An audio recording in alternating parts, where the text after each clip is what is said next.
Halo teman-teman semuanya, perkenalkan nama saya Marcella Octaviani Mentari dan saya dari kelas 10E. Jadi pada video ini saya akan menjelaskan sedikit tentang proses masuknya agama Islam ke Indonesia dan jalur penyebarannya. Selamat menyaksikan.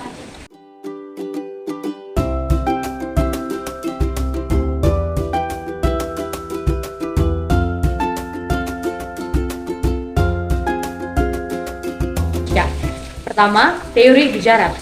Agama Islam yang ada di Indonesia berasal dari Gujarat, India. Buktinya, adanya batu nisan Malik Al-Saleh, Sultan Samudra Pasai. Yang kedua, teori Mekah. Pengaruh Islam telah masuk ke Nusantara sejak abad ke-7, dibawa langsung oleh para pedagang Arab.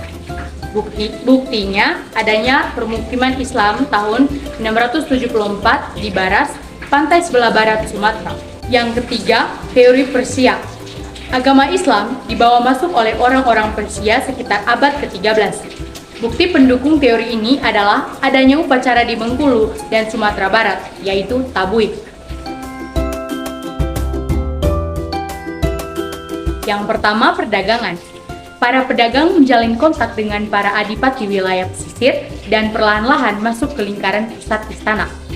Yang kedua, perkawinan. Para pedagang menikah dengan perempuan pribumi, putra-putri para bangsawan, atau adipati, dan bahkan dengan anggota keluarga kerajaan. Yang ketiga, pendidikan.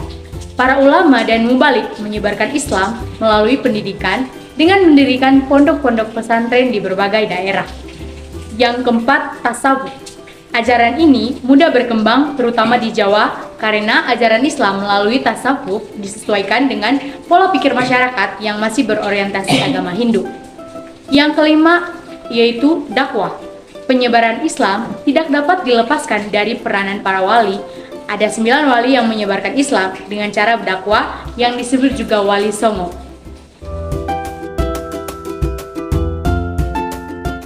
Yang pertama, Sunan Gresik.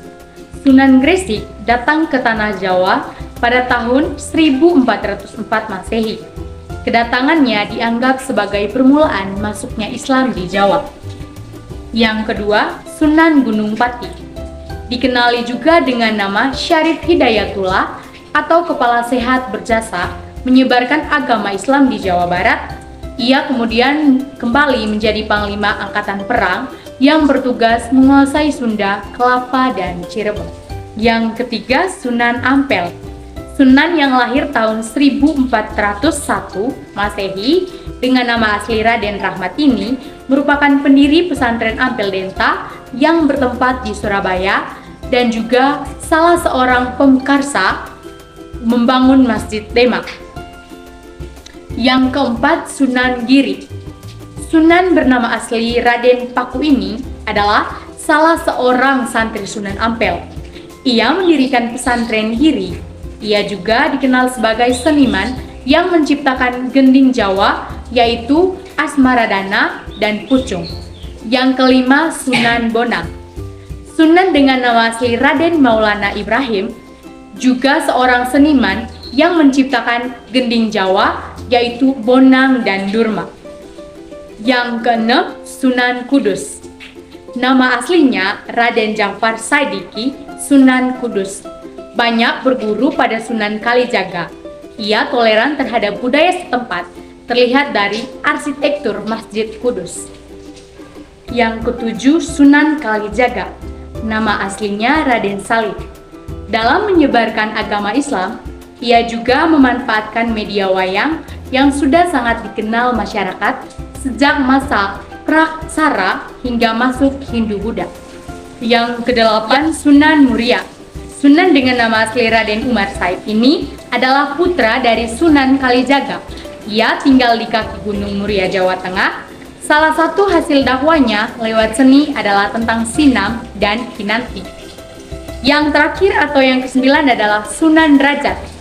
Sunan dengan nama Maunat Syarifuddin ini menyebarkan agama Islam di daerah Jawa Timur. Ia dikenal berjiwa sosial karena sangat peduli terhadap kaum miskin dan duafa. Ia menciptakan gending Jawa dan juga pangkor. Yang keenam adalah kesenian. Agama Islam juga disebarkan melalui kesenian seperti wayang oleh Sunan Kalijaga, gamelan oleh Sunan Bonang. Kesenian yang telah berkembang sebelumnya tidak hilang, tetapi berakulturasi. Baik teman-teman semuanya, mungkin itu saja beberapa penjelasan dari saya.